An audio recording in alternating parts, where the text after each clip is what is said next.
Everyone, आप सभी का स्वागत है इस मोस्ट अवेटेड वीडियो जिसमें हम डिस्कस करने वाले हैं बीपीएससी एडीओ एग्जाम कटअप के बारे में, जो कि 17 और 18 अप्रैल को ध्यान में रखते हुए तैयार किया गया है।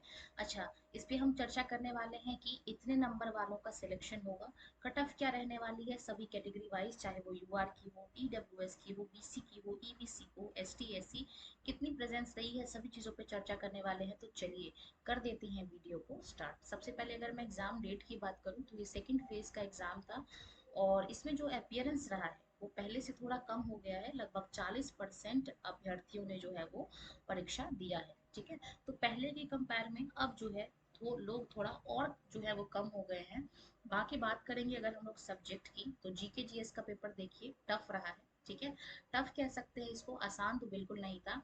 और मैथ्स रीजनिंग का जो सवाल है वो मॉडरेट टू हाई था। ठीक है, आप बिल्कुल आप हाई भी नहीं कह सकते और बिल्कुल आप मॉडरेट भी नहीं कह सकते, मीडियम था ये। ठीक है, अब ये भी डिपेंड करता है कि देने वाला एग्जाम में किस तरीके का जो है वो अभ्यर्थी बैठा है। जैसा कि मैंने आपको पहले ही बताया था, पहले की वीडियो में बता दिया है कि जो बीपीएससी वाला एस्पिरेंट्स हैं या फिर जो यूपीएससी वाले एस्पिरेंट्स हैं वो इसमें बैठेंगे तो उनके लिए जीके जीएस जो है वो आसान होगा as compare to maths reasoning की।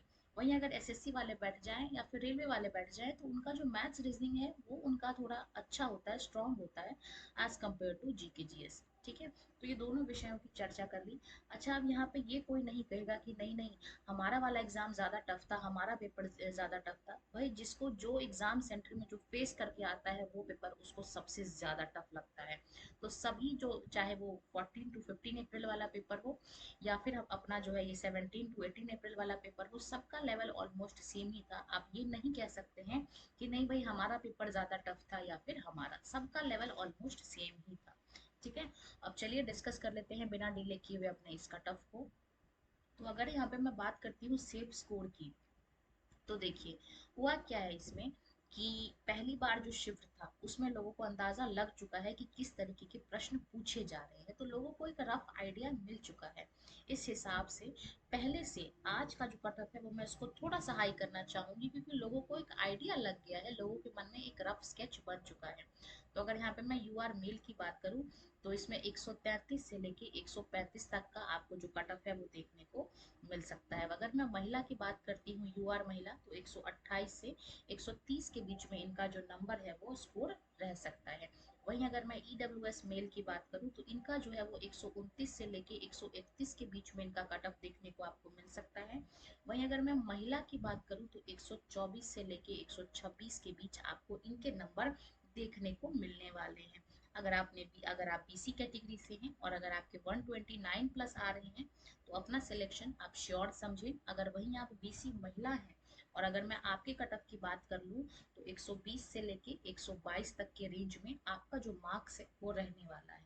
ठीक है, बात करेंगे अगर हम लोग आगे की ईबीसी मेल्स की बात करूं तो 127 से लेके 129 के बीच में आप लोग अपना कटअप मान के चले, इससे कम पे सिलेक्शन नहीं होने वाला है। ठीक है, वहीं अगर मैं बात करती हूँ ईबीसी महिला की तो 117 से लेके 119 के बीच में आपको इनका सिलेक्शन देखने को मिलने वाला हो सकता है।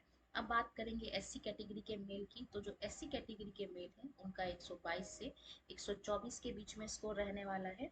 अगर वहीं पे मैं महिलाओं की बात करती हूँ तो 114 से 116 के बीच इनका स्कोर आपको देखने को मिल सकता है। अंत में अगर मैं बात करती हूँ एसटी मेल की, तो जो एसटी मेल का कट ऑफ है वो आपका रहने वाला है 118 से 120 के बीच में, या फिर आप 115 प्लस भी मान सकते हैं।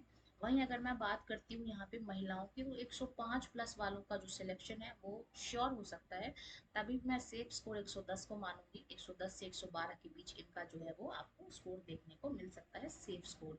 तो ये हमने डिस्कस किए हैं बीपीएससी एईडी का सेफ स्कोर, जो कि 17 और 18 अप्रैल के परीक्षा के आधार पे तैयार किया गया है। कई सारे फैक्टर्स इसमें इंक्लूड किए गए हैं। इसी के साथ मैं इस वीडियो को यही विराम लगाती हूँ। जल्द मिलेंगे किसी नेक्स्ट अपडेट के साथ। धन्यवाद।